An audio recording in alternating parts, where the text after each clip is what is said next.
Sir, ഈ പാനൂരിൽ ബോംബുണ്ടാക്കിയവർ വഴിപിഴച്ചു പോയവരെന്ന് CPM-ൻ്റെ കേന്ദ്ര committee അംഗവും സ്ഥാനാർത്ഥി നമ്മുടെ ശൈലജ ടീച്ചർ പറഞ്ഞിരിക്കുന്നു, വടകരയിലെ സ്ഥാനാർത്ഥി. അപ്പോൾ എന്ത് പറയുന്നു സാർ? CPM-ലെ പ്രവർത്തകരെല്ലാം തന്നെ വഴിപിഴച്ച് പോയോ എന്നൊരർത്ഥം വരും. ഇത് ഗതികെട്ടവൻ തല മുട്ടയടിച്ചപ്പം ചരലുമഴ ചെയ്തു പറഞ്ഞ ചരിത്രം കേട്ടു. കല്ലുമഴ പെയ്തു. ഞങ്ങളുടെ നാട്ടിൽ ചരലെന്നായിരുന്നു, കല്ലും ചരലും ഒന്ന്. അതെ സാർ. അപ്പം ഗതികെട്ടവൻ തല മുട്ടയടിച്ചപ്പം ചരലുമഴ ചെയ്യുന്നു പറഞ്ഞ പോലെയാണ്. എല്ലാ അർത്ഥത്തിലും ഭാരതത്തിൽ രാഷ്ട്രീയമായിട്ട് ഗതികെട്ട് നിൽക്കുന്ന അവസ്ഥയിലാണ് ഇന്ന് മാർക്സിസ്റ്റ് കമ്മ്യൂണിസ്റ്റ് പ്രസ്ഥാനം. ഒരുപക്ഷെ അവർ AK ബാലൻ തന്നെ പറഞ്ഞു, ഈ തെരഞ്ഞെടുപ്പ് കഴിയുമ്പം ഈനാമ്പീച്ചിയുടെയും മരപ്പെട്ടിയുടെയും ഒക്കെ ചിഹ്നം വെച്ച് മത്സരിക്കേണ്ടി വന്നേക്കും, ദേശീയ പാർട്ടി എന്നുള്ള സ്ഥാനം പോയേക്കും. അതുപോലെ ഒരുപക്ഷെ പിന്നെ ഈ അടയാളം എല്ലാം പോയി അവസ്ഥ ചിഹ്നം പോവും. ഒരുപക്ഷെ രാഹുൽ ഗാന്ധിക്ക് പറ്റിയതുപോലെ സ്വന്തം കൊടി കാണിച്ച് വോട്ട് പിടിക്കാനുള്ള അവസരം പോലും ഇല്ലാത്ത സാഹചര്യത്തിലേക്ക് കമ്മ്യൂണിസ്റ്റ് പ്രസ്ഥാനം അധപ്പതിക്കുന്ന ഒരു ഘട്ടത്തിലാണ്. പിടിച്ചു നിൽക്കാനുള്ള ഒരു കച്ചിത്തുമ്പ് കിട്ടാൻ വേണ്ടി കേരളത്തിലെ അവിടെ ഇവിടെ മത്സരിക്കാനും വന്ന സാഹചര്യത്തിലാണ് ഈ ബോംബ് സ്ഫോടനം ഉണ്ടാക്കിയിരിക്കുന്നത്. ഇവിടെ ഒരു ചോദ്യമുണ്ട്. ഈ കേന്ദ്ര കമ്മിറ്റി അംഗവും സ്ഥാനാർത്ഥിയും ഒക്കെ അറിയാതെയാണോ ഈ സംഭവങ്ങൾ ഉണ്ടാകുന്നത്? ഇവരെന്താണ് ഇവരുടെ പരാതി? ഈ ബോംബ് സ്ഫോടനം ഉണ്ടായതിനെ പരാതിയുള്ളൂ, ബോംബ് ഉണ്ടാക്കിയതിനില്ലേ? ഇനിയെങ്കിലും ബോംബുണ്ടാക്കുകയും കത്തിപ്പണിയുകയും ഒക്കെ ചെയ്തിട്ട് എതിരാളികളെ ആക്രമിക്കുന്ന ആ വാടിക്കൽ രാമകൃഷ്ണനെ കൽമഴ കൊണ്ട് വെട്ടിക്കൊന്ന പിണറായി വിജയന്റെ രാഷ്ട്രീയ കൂട്ടായ്മയുടെ സ്വഭാവം, അതിൽ പ്രതിയായിട്ട് അദ്ദേഹത്തെ ഒന്ന് വെറുതെ വിട്ടു.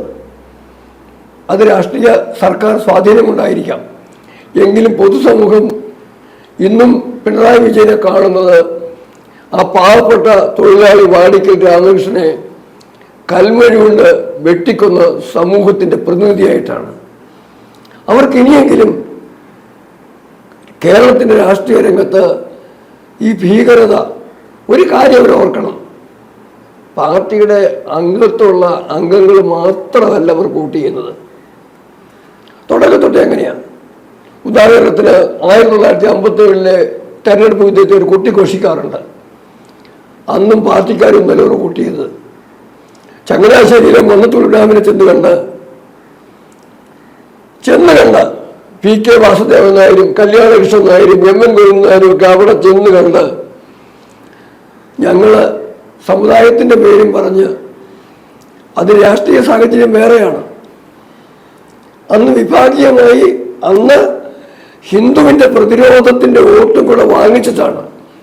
പല മലബാറിലാണെങ്കിലും ആ മലബാറിലെ കൊലപാതകം ഉണ്ടായിരുന്നു, മുതലെടുത്തം ചെയ്ത ആളിൻ്റെ, ആ രാമസിംഹൻ്റെ, ആ കൊലപാതകത്തിൻ്റെ സാഹചര്യത്തിൽ മലബാറിലുണ്ടായ ഹിന്ദുവിൻ്റെ പ്രതിരോധത്തിൻ്റെ ശക്തിയെ തിരുവിതാംകൂറിൽ ഇതെല്ലാം ഉപയോഗിച്ചിട്ടാണ് ചൂഷണം ചെയ്തത്. ഇന്ന് അവർ നിൽക്കുന്നത് എങ്ങനെയാ? ഇസ്ലാമിക തീവ്രവാദത്തിൻ്റെ KT ജലീലിനെയൊക്കെ കൂട്ടുപിടിച്ച് കൂടെ നിർത്തി, TK ഹംസയും അതുപോലെ പഴയ ലോനപ്പൻ നമ്പാടൻ.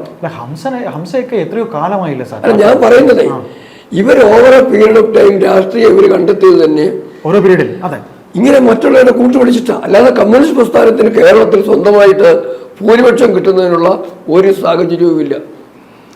ഇടത് വർഗീയ മുന്നണി എന്ന് പറയാവുന്ന ഒരു മുന്നണി ഉണ്ടാക്കിയിട്ട് അതിന്റെ പ്രധാന ഘടകമായിട്ട് നിൽക്കുന്നു. പോയി ഇടത് വർഗീയ മുന്നണി ഇനി പറയാൻ ഒക്കില്ലല്ലോ. വർഗീയ മുന്നണി അത് 87 തന്നെ കഴിഞ്ഞല്ലോ. 87 അല്ല സാർ, ആ നയനാർ മന്ത്രിസഭ കഴിഞ്ഞോടെ അത് കഴിഞ്ഞിട്ടില്ലേ? ഇല്ല, കഴിഞ്ഞിട്ടില്ല. അതൊരു കാര്യം മനസ്സിലാക്കണം. എന്തിനാ ഈ വിഷയം യാദൃച്ഛികമായിട്ടൊന്നും ഞാൻ ചോദിക്കുക. നിലയ്ക്കൽ വിഷയമുണ്ടായി, കേരളത്തിലെ ഹിന്ദു ഒന്നിച്ചു. അത് ആ ഒന്നിച്ചായതിനെ വോട്ടാക്കി മാറ്റുന്നതിനുള്ള രാഷ്ട്രീയ ശക്തി ഭാരതീയ ജനതാ പാർട്ടിക്ക് ഉണ്ടാകാത്ത സാഹചര്യത്തിൽ അന്നത്തെ ഈ വലതു വർഗീയ മുന്നണിയുടെ എതിരെയുള്ള വികാരത്തെ മുതലെടുക്കാൻ വേണ്ടിയാണ് മതനിരപേക്ഷതയുടെ കവള ഉടുപ്പിടാൻ വേണ്ടി ഇവർ കൂടെയുള്ള INL-കാരനെയും കേരള കോൺഗ്രസ്സുകാരനെയൊക്കെ മാറ്റിയിട്ട് മതനിരപേക്ഷത കാണിച്ചത്. അതിനുശേഷം ഇന്ന് ഇപ്പൊ KT ജലീൽ കൂടെ, കേരള കോൺഗ്രസ്സുകാർ കൂടെ, ഇവരെല്ലാം കൂടെ ഉള്ളപ്പം ഇനി 2 കൊല്ലം കഴിയുമ്പോൾ ലീഗ് കൂടെ വന്നു. ഇടത് വർഗീയ മുന്നണിയാണ് ഇപ്പോഴും. ഞാൻ പറഞ്ഞു വന്നത്, ഇവർ ചിന്തിക്കുന്നത് പോലെ എതിരാളിയെ വെട്ടിക്കൊന്നാൽ, ബോംബ് വെച്ച് കൊന്നാൽ നമ്മൾ രാഷ്ട്രീയം വിജയിക്കും. ഇപ്പൊ KT ജയകൃഷ്ണൻ മാഷറെയോ TP ചന്ദ്രശേഖരനെ കൊന്നതുപോലെ കൊന്നു തീർത്ത് രാഷ്ട്രീയം വിജയിപ്പിക്കാവുന്ന സാഹചര്യം പോയിരിക്കുന്നു. അത് അങ്ങ് നേരത്തെ പറഞ്ഞതുപോലെ ചില കേന്ദ്ര കമ്മിറ്റി അംഗങ്ങളും, പ്രത്യേകിച്ച് ഈ പത്രവാർത്ത പറയുന്നത് പോലെ തെക്കുള്ള ചില രാഷ്ട്രീയ നേതാക്കൾ, ഈ ബോംബ് സ്ഫോടനം തെക്കുള്ള കമ്മ്യൂണിസ്റ്റ് നേതാക്കളിടയിൽ ഒരു വല്ലാത്ത അങ്കലാപ്പ് ഉണ്ടാക്കിയിട്ടുണ്ട് എന്നാണ് വാർത്ത. അതിന് ഞാൻ പറഞ്ഞു, അവരുടെ കാര്യമാണ് ഉള്ള പിടിയും പോകുമെന്ന്. അതെ, കാര്യം സാർ നേരത്തെ പറഞ്ഞ പോലെ വെറും 3 ലക്ഷം പാർട്ടി അംഗങ്ങൾ, വെറും 3 ലക്ഷം എന്നല്ല, 3 ലക്ഷം പാർട്ടി അംഗങ്ങളുടെ വോട്ട് മാത്രമല്ല ഉള്ളത്, നിഷ്പക്ഷ വോട്ടുകളുണ്ട്. അത് എങ്ങനെയെങ്കിലും സ്വരൂപിച്ച് കൊണ്ടുവരാൻ ശ്രമിക്കുമ്പോൾ ഈ കാണിക്കുന്നത് അടിസ്ഥാനപരമായ പ്രശ്നം അത് തന്നെ. അവർ അടിസ്ഥാനപരമായി എന്താണ് എന്നുള്ളത് കാണിച്ചോ എന്ന് തന്നെ നമ്മളോട് ചോദിക്കേണ്ടി വരും, അല്ലേ സാർ? അല്ലെ, ബോംബ് പൊട്ടി എന്ന് പറഞ്ഞു കഴിയുമ്പോൾ പൊട്ടിയതല്ലല്ലോ കുറ്റം, ഉണ്ടാക്കിയതല്ല കുറ്റം. തീർച്ചയായിട്ടും ബോംബ് നിർമ്മിക്കുന്നതിനുള്ള അവസരം ഉണ്ടാക്കിയതല്ല തെറ്റ്. അവസരം ഉണ്ടായി, ആ അവസരം ഉണ്ടാക്കിയത് ഈ പാർട്ടി തന്നെ അറിഞ്ഞിട്ടല്ലേ. അവിടെയാണ് വിഷയം. അത് സംഭവിച്ചു കഴിഞ്ഞാൽ ഞങ്ങളുടെ പാർട്ടിയായിട്ട് ബന്ധമില്ല, ഞങ്ങളെ ആളല്ല, ഒരു വ്യത്യാസം നമ്മുടെ വീട്ടിൽ പോവുക, ഇങ്ങനെയൊക്കെ പറഞ്ഞ എല്ലാ അർത്ഥത്തിലും പാർട്ടിയുടെ ആളുകൾ മനുഷ്യത്വത്തിന്റെ പേരിലാണ് പോയെന്നാ പറഞ്ഞു. മനുഷ്യത്വവും മാർക്സിസ്റ്റുകാരനോ അത് ലോകത്ത് ഒരിടത്തും ഉണ്ടായിട്ടില്ല. അതിന്റെ ഏറ്റവും വലിയ ഉദാഹരണമായിരിക്കും അല്ലെ സാർ വാടിക്കൽ രാമകൃഷ്ണൻ കൊലപാതകം. രാമകൃഷ്ണൻ മാത്രമോ? ഇവിടെ തിരുവനന്തപുരത്ത് കല്ലമ്പള്ളി രാജേഷിനെ കൊന്നെന്തിനാ കൊന്നത്? പമ്പയിലെ പരിമല 3 പിള്ളേരെ കൊന്നെന്തിനാ? അതുപോലെ ചങ്ങനാശ്ശേരിയിലെ പയ്യന്റെ അമ്പി എന്ന് വിളിക്കുന്ന കുട്ടിയുടെ എത്രയോ പേരെയാണ്. ഒന്നും വേണ്ട, ഞാൻ ചോദിക്കുന്നൊരു ചോദ്യം, ഞാനൊക്കെ ചെറുപ്പമായിരുന്ന കാലത്ത് ഈ വൈക്കത്തും കോട്ടയത്തും ഒക്കെ വലത് കമ്മ്യൂണിസ്റ്റും ഇടത് കമ്മ്യൂണിസ്റ്റും തമ്മിലുള്ള കൊലപാതകം അങ്ങനെ ഉണ്ടായിട്ടുണ്ട്. അപ്പൊ ആരെയും കൊല്ലാൻ കിട്ടിയില്ലെങ്കിൽ സ്വന്തം കൂട്ടുകാരെ തന്നെ കൊല്ലുക. അതും നിവൃത്തിയില്ലെങ്കിൽ തമ്മി പാർട്ടിക്ക് അകത്തു വടി. ഞാനൊരിക്കൽ ഇപ്പൊ ഇത്തിരി വിഷയപ്പെട്ട് പറയാം. ഒരിക്കലൊരു ഏതോ ഒരു രാഷ്ട്രീയ കമ്മ്യൂണിസ്റ്റ് പാർട്ടിയുടെ നേതാവിന്റെ EP ഗോപാലിനെ മറ്റാണെന്ന് തോന്നുന്നു, ആത്മകഥ വായിച്ചപ്പം, ഞാനത് എൻ്റെ കയ്യിലെ പുസ്തകമില്ല, വായിച്ചതേ ഉള്ളൂ.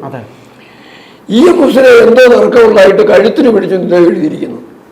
നിങ്ങളൊന്ന് ആലോചിച്ച് നോക്കി, ഒരു പാർട്ടിയുടെ സംസ്ഥാന കമ്മിറ്റി കൂടുന്നതിനകത്ത് EMS പോലെ നേതാവിന്റെ കഴുത്തിന് പിടിച്ചൊന്നുമില്ല അഭിമാനമായിട്ട് കൊടുത്ത് എഴുതി വെച്ചിരിക്കുന്നതിന് അർത്ഥം എന്താണ്? ഇവർക്ക് തല്ലും പിടിക്കൽ ഇപ്പോഴും നടക്കുന്നുണ്ട്. ഉണ്ട്. ഇപ്പൊ കഴിഞ്ഞേ ഉള്ളൂ ആലപ്പുഴ, പത്തനംതിട്ട. കഴുത്തിന് പിടിച്ചില്ല പോലെ ഗൗരിയമ്മയോടന്ന് EMS ശ്രീധരൻ പറഞ്ഞത് എന്താ? KR ഗൗരിയമ്മ പാർട്ടി കമ്മിറ്റിക്ക് അകത്തിരിക്കുമ്പോഴത്തേക്ക് ജാതി പറഞ്ഞൊരു കുട്ടിയല്ലേ വിളിച്ചത്, ചോവത്തി ഗൗരി. അപ്പൊ ഇങ്ങനെ പരസ്പരം പോലും മാനിക്കാത്ത, പ്രതിപക്ഷ ബഹുമാനമില്ലാത്ത, മറ്റുള്ളവരെ കുറിച്ച് സംസാരിക്കുമ്പോൾ വളരെ മോശം ശൈലിയിൽ പോകുന്ന കമ്മ്യൂണിസ്റ്റുകാർക്ക് ഇന്ന് വന്നിരിക്കുന്ന കുഴപ്പമെന്ന് പറയുന്നത്, അക്രമത്തിലാണെങ്കിൽ ഇവരിപ്പോൾ കൂടെ നിൽക്കുന്നത് ശരിക്കും പറഞ്ഞാൽ ഇസ്ലാമിക തീവ്രവാദികളുമായിട്ടാണ്. ലീഗ് പോലും വർഗീയ പാർട്ടിയാണെന്ന് പറയാനുള്ളൂ, പക്ഷേ തീവ്രവാദി ജാതി പാർട്ടി അവരെല്ലാം വർഗീയ പാർട്ടി. പക്ഷെ ഭീകരതയും തീവ്രവാദവും പറയുന്നവർ നിൽക്കുന്നത് മുഴുവൻ മാർക്സിസ്റ്റ് പാർട്ടിയുടെ കൂടെയാണ്. ഈ 2 കൂട്ടരുടെ ഭീകരത ഒന്നിച്ചപ്പം ഇല്ലാതാക്കുക, ഉന്മൂലനം ചെയ്യുക, തങ്ങൾ എതിർക്കുന്ന രാഷ്ട്രീയമാണെങ്കിലും മതമാണെങ്കിലും വിഭാഗമാണെങ്കിലും അവരെ ഇല്ലാതാക്കി രാജ്യം അല്ലെങ്കിൽ സംവിധാനം സ്വന്തം കയ്യിലാക്കുക. ഇതാണ് കമ്മ്യൂണിസ്റ്റ് ലൈൻ ഓഫ് തിങ്കിങ്. അതിന് നേരത്തെ തന്നെ പിടികടിച്ചു പോയി. കാരണം ബോംബ് ഉണ്ടാക്കിയ ഏതായാലും ബോംബ് ഉണ്ടാക്കിയത് മരിച്ചു, അല്ല, ഈ ബോംബ് ഉണ്ടാക്കിയത് ഒരു കാരണവശാലും ഇത് മറ്റാവശ്യങ്ങൾക്കൊന്നും അല്ലല്ലോ. തീർച്ചയായിട്ടും ആരെങ്കിലും കൊല്ലാൻ പ്ലാനിട്ട് ഉണ്ടാക്കിയതാണല്ലോ. അത് ആരെ കൊല്ലാൻ പ്ലാനിട്ട് ഉണ്ടാക്കിയതാണെന്നുള്ള വിവരം അല്ലെങ്കിൽ എവിടെ ക്രമസമാധാന അന്തരീക്ഷം അത് തകർക്കുക എന്നുള്ളതാണ്. ക്രമസമാധാനം അതാണ് അന്വേഷിക്കുന്നത്. ഇവര് പറയുന്ന രാഷ്ട്രീയ പ്രശ്നങ്ങൾക്കൊക്കെ അപ്പുറമായിട്ട്, അതും പാനൂര് പോലൊരു സ്ഥലത്ത് ദീർഘനാളുകളായിട്ട് ഒരു അക്രമ സംഭവം ഇല്ലാതിരിക്കുന്ന ഈ അവസരത്തില്. പക്ഷെ ഒന്ന് ഓർക്കണം, പാനൂർ ഇപ്പം ഇല്ലെങ്കിലും ഒരു കാലഘട്ടത്തിൽ PR കുറുപ്പിന്റെ കാലത്ത് ആ കുറുപ്പിന്റെ മകനെ ഇപ്പോഴത്തെ ഇടതുപക്ഷ MLA അദ്ദേഹം മരണ വീട്ടിൽ പോയെന്നൊക്കെ പറയുന്നുണ്ട്. അപ്പൊ അവിടെ ഒരു ട്രഡീഷണലായിട്ട് അവിടെ ഗ്രാമങ്ങൾ പോലും കമ്മ്യൂണിസ്റ്റ് അങ്ങനെയാണല്ലോ. കണ്ണൂർ പ്രദേശങ്ങളിൽ ഗ്രാമങ്ങൾ പോലും പാർട്ടി ഗ്രാമമായ വേറെ ആരും കൂട്ടുകാരുണ്ട. കൊല്ലുക, വെട്ടിക്കൊല്ലുന്നവരെ പ്രതികളെ സംരക്ഷിക്കുക, ഇതൊക്കെ കുലത്തൊഴിലായിട്ട് മാറ്റിയിരിക്കുക. അപ്പം ഞാൻ പറയുന്നത് ഈ കേന്ദ്ര കമ്മിറ്റി അംഗമാണെങ്കിലും ഈ തെക്കുള്ള നേതാക്കന്മാരാണെങ്കിലും ഇതിലേക്ക് ഇങ്ങനെ പറയാതെ പാർട്ടിക്കകത്ത് അടിസ്ഥാനപരമായ മാറ്റം, അക്രമത്തിൽ നിന്ന് മാറിയിട്ട് കമ്മ്യൂണിസം മാനവികതയിലേക്ക് തിരിച്ചു പോകാൻ എന്താ തയ്യാറാകുന്നതിന് പഠിക്കേണ്ട ആവശ്യം? അപ്പോൾ സാർ ഇവരുടെ കപടമുഖമാണ് ഇതിലൂടെ വ്യക്തമായി. യാതൊരു സംശയവുമില്ല.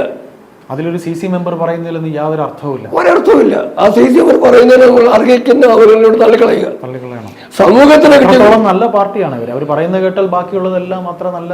സമൂഹത്തിന് കിട്ടിയ ഗുണം എന്താന്ന് പറഞ്ഞാല് ഇത് ഒരു നാഴിക കയ്യിലിരിപ്പ് ഈ സന്ദർഭത്തിൽ ഓർമ്മപ്പെടുത്തിയതുകൊണ്ട് കുറച്ച് മുമ്പേ ഓർമ്മപ്പെടുത്തി. അത് തന്നെയല്ല, വേറൊരു വലിയ സഹായം ഉണ്ട് ഇതുകൊണ്ട്.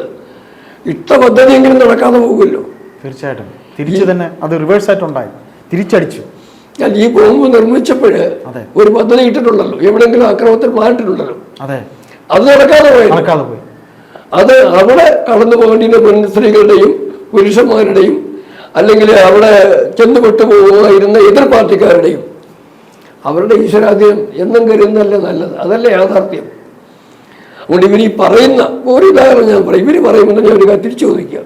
ഈ KK രമ ഇപ്പൊ മാർക്സിസ്റ്റ് ആക്രമണത്തിനെതിരെ ഭയങ്കര ശബ്ദം ഉണ്ടാക്കുന്നയാളാണ്. ഇപ്പൊ ഈ പറയുന്ന ശൈലജ പറയുന്ന പോലെ തന്നെ ആണല്ലോ. ഈ KK രമയും TP ചന്ദ്രശേഖരനും പലരും ചോദിക്കാത്തൊരു ചോദ്യം ഞാൻ ചോദിക്കുക. ഇവര് പാർട്ടിയിലുണ്ടായിരുന്ന കാലത്ത് ഈ വാടിക്കൽ രാമകൃഷ്ണൻ കേസിലെ പ്രതിയാണ് പിണറായി വിജയൻ ഇവർക്ക് അറിയില്ലായിരുന്നു. KT ജയകൃഷ്ണനെ കൊന്നത് ഇവരെന്താ ഉണ്ടായിരുന്നത്? അതുപോലെ ആ കാലത്തെല്ലാം നിരവധി കൊലപാതകങ്ങളും സംഘർഷങ്ങളും ഉണ്ടാക്കിയപ്പോഴൊക്കെ ഈ SFI സിന്ദാബാദ്, DYFI സിന്ദാബാദ് എന്ന് വിളിച്ച KK രമ അത് കഴിഞ്ഞില്ല. MLA ആയ ശേഷവും ആ പ്രദേശത്തെ ഇസ്ലാമിക തീവ്രവാദികൾക്കൊപ്പം നിൽക്കുന്ന KK രമ. ഇവരൊക്കെ എന്താ ഇവർ പറയുന്നത്? ഇവർ പ്രവർത്തിക്കുന്ന രാഷ്ട്രീയം, പ്രായോഗികമായി നടപ്പിൽ വരുത്തുന്ന രാഷ്ട്രീയം, അത് എതിർപക്ഷത്തെ ഉന്മൂലനം ചെയ്താണെങ്കിലും തങ്ങളുടെ രാഷ്ട്രീയം വിജയിച്ചാൽ മതി എന്നുള്ള മട്ടാണ്. എന്തായാലും സാർ, നമ്മളിപ്പോൾ സംസാരിച്ച് വരുമ്പോൾ സാറ് പറഞ്ഞ പോലെ ഒരു വാടിക്കൽ രാമകൃഷ്ണൻ കൊലക്കേസിൽ തുടങ്ങി അതിൻ്റെ പ്രഥമ പ്രതിപട്ടികയിൽ നിൽക്കുന്ന പാർട്ടിയുടെ പാർട്ടി തന്നെ നിർദ്ദേശിച്ചിരിക്കുന്ന ഒരു മുഖ്യമന്ത്രി ഭരിക്കുന്ന കേരളത്തിൽ CPMൻ്റെ ഇപ്പോഴത്തെ മുഖം ഇതാണോ എന്ന് പൊതുസമൂഹം ചോദിക്കുന്ന രീതിയിലേക്ക് പോയിക്കൊണ്ടിരിക്കുന്നു അല്ലേ സാർ? അങ്ങനെ പറഞ്ഞു തന്നെ ഞാനതിനെ ഒന്നുകൂടെ വ്യക്തമാക്കുക. ആണോ എന്ന് പൊതുസമൂഹം ചോദിക്കുകയല്ല. അതെ സാർ. ഒരു മാറ്റവും മറിച്ചില്ലാതെ കൂടുതൽ ഭീകരമായി, കൂടുതൽ അപകടകരമായി, കൂടുതൽ ആളുകളിലേക്ക് ആക്രമണങ്ങൾ എത്തിക്കുന്ന പരുവത്തിലേക്ക് കമ്മ്യൂണിസ്റ്റ് പ്രസ്ഥാനം വീണ്ടും പോയിക്കൊണ്ടിരിക്കുകയാണ്. ഇത് ദേശീയ സുരക്ഷാ സംവിധാനങ്ങളും അവര് എൻഫോഴ്സ്മെന്റ് ഏജൻസികൾ അന്വേഷിക്കണം. രാജ്യത്തെ ജനങ്ങളും സമ്മതിദായകരും കരുതലോടുകൂടി ഇരിക്കണം. ഇതിനെ ഒരു വെറും ബോംബ് സ്ഫോടനമായി കാണാതെ ഒരവസരം ഇനി ഇവർക്ക് കൊടുത്തുകൂടാ. ലോകസഭയിലേക്കാണെങ്കിലും സംസ്ഥാനത്തേക്കാണെങ്കിലും തിരുത്തുന്നതിന് അവസരം കൊടുക്കണം. കുറെ കാലം ഭരണകൂടത്തിൽ മാറി നിന്നിട്ട് ഒരു പാർലമെന്ററി ഡെമോക്രസിയിൽ പ്രവർത്തിക്കുന്ന, ജനാധിപത്യത്തിൽ പ്രവർത്തിക്കുന്ന ഉത്തരവാദിത്വമായ പ്രസ്ഥാനമായി മാറുന്നതിനുള്ള സ്വയം തിരുത്തലിനുള്ള സന്ദർഭം, മനുഷ്യ സ്വഭാവം ഉണ്ടായി തീരട്ടെ ഇവർക്കെല്ലാം. അതിനുവേണ്ടി ഇവരെ അധികാരത്തിൽ മാനുഷികത ഉണ്ടാവട്ടെ. അതെ, അതിനുവേണ്ടി ഇവരെ അധികാരത്തിൽ നിന്ന് മാറ്റി നിർത്തുക. ഇതാണ് കൃത്യമായി ചെയ്യേണ്ടത്. സ്വയം തിരുത്തലിന് അവർ ചിന്തിക്കട്ടെ. അതെ, അത് തന്നെ.